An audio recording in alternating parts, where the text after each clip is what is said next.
Hi everyone, I have been keeping my eye on the reviews of a certain affordable foundation that was released last week, and a lot of the reviews are from people in their 40s and 50s absolutely raving about it, saying that they've never tried an affordable foundation with this sort of texture. It's silky smooth, it glides onto the skin really well, it wears beautifully, it looks very nice, and it's just overall very flattering on their more mature skin. So I thought I would test it out for myself. Am I going to feel the same?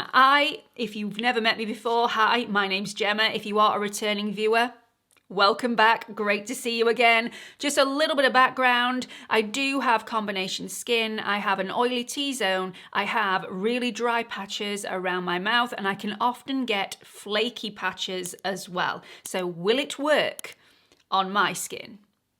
Let's find out. This is the Revolution Skin Silk Serum Foundation. It comes in a chunky glass bottle with a pump, which is always welcomed. I do really like the packaging. I think it looks way more expensive than the price tag would suggest. This is a loose, light consistency. It feels really luxurious. It feels a lot more expensive than a lot of the other Revolution formulas that I've tried in the past. It is £10.99, but you do only get 23 mils of product. So in a price comparison, if this was going to have the standard 30 mils, it would set you back £14.35, and that is worth bearing in mind here. It comes in 20 shades. I've gone for the shade F6. The shade range is quite versatile. However, if you are wanting to build this up, obviously the versatility of the shade range is going to diminish slightly as you build up the coverage. This is going to give light to light medium coverage and a soft focus radiant satin finish.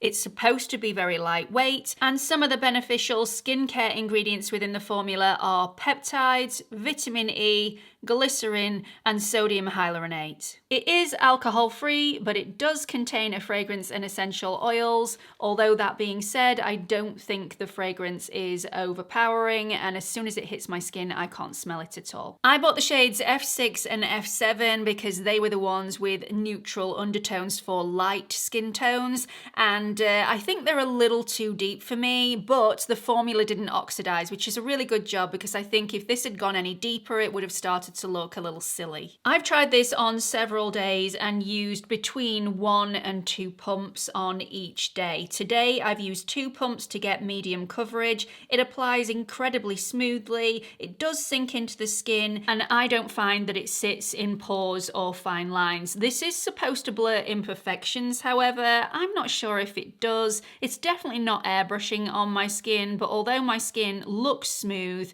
my pores are quite evident. So I definitely don't think it's airbrushing, but I do think it looks really nice as soon as it's been applied. In my opinion, this doesn't lift easily, but it definitely isn't transfer resistant. So if you are a face toucher or you constantly have your phone against your ear pressed against your face, this is going to lift and transfer onto your phone. Because I've used this on multiple days, I have used this without powder and also with powder, and I do prefer it with powder, although you can totally wear it without. I'm not gonna lie, I had a bit of a nightmare with this yesterday. I started to apply it and I didn't realize that I had some flaky patches on my skin. Sometimes they're invisible until you apply something to them. Some foundations don't do this to me, other foundations do, and this looked horrendous. This really was not flattering on my flaky patches at all. In fact, I had to remove it, go and exfoliate my skin,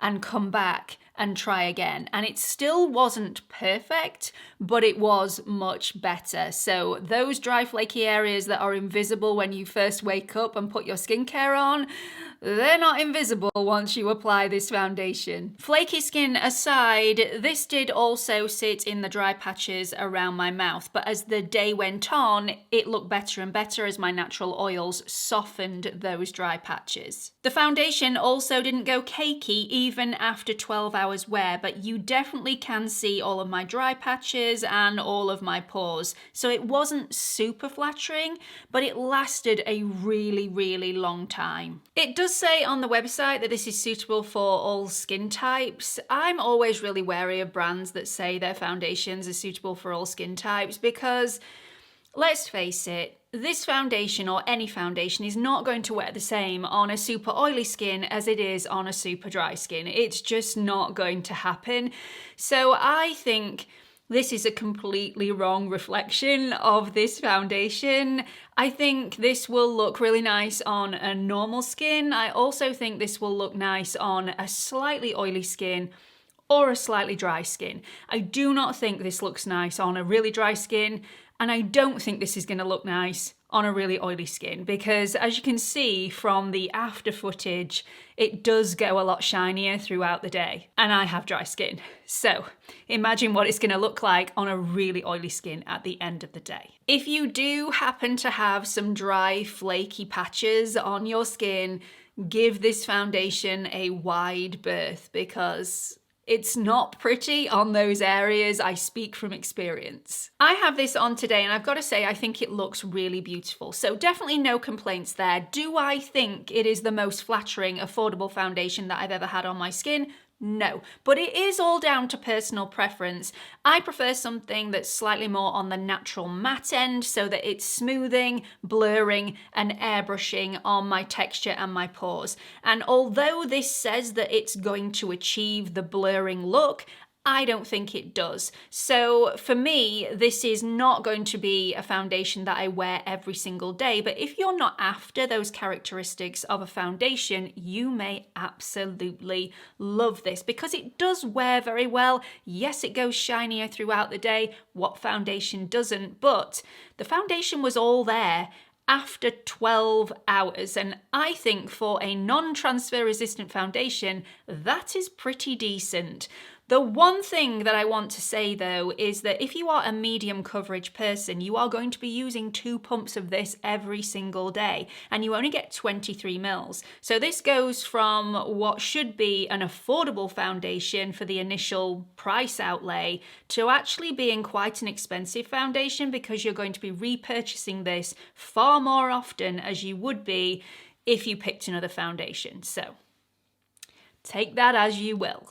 So is the Revolution Skin Silk the best new affordable foundation on the market for us over 40s? Well, in my book, no, but maybe I'm being overly harsh here. I do think it is a really beautiful foundation if my skin is in the right mood. I would love to hear from you though. Let me know if you've already tried this, what your experiences were, how it sat on your skin, how it lasted throughout the day, how it looked at the end of the day, and please let me know your skin type and your skin issues. So if you do have dry, flaky areas, if you do have a little bit of dryness throughout your skin, please let everybody know. It would be super helpful for anybody that is considering buying this in the future. So really hope you've enjoyed it. Hope you found this helpful. Please don't forget to like, subscribe, and hit that notification bell. I have popped another couple of videos over here that I think you might enjoy. Hope to see you all in the next one. Bye everyone.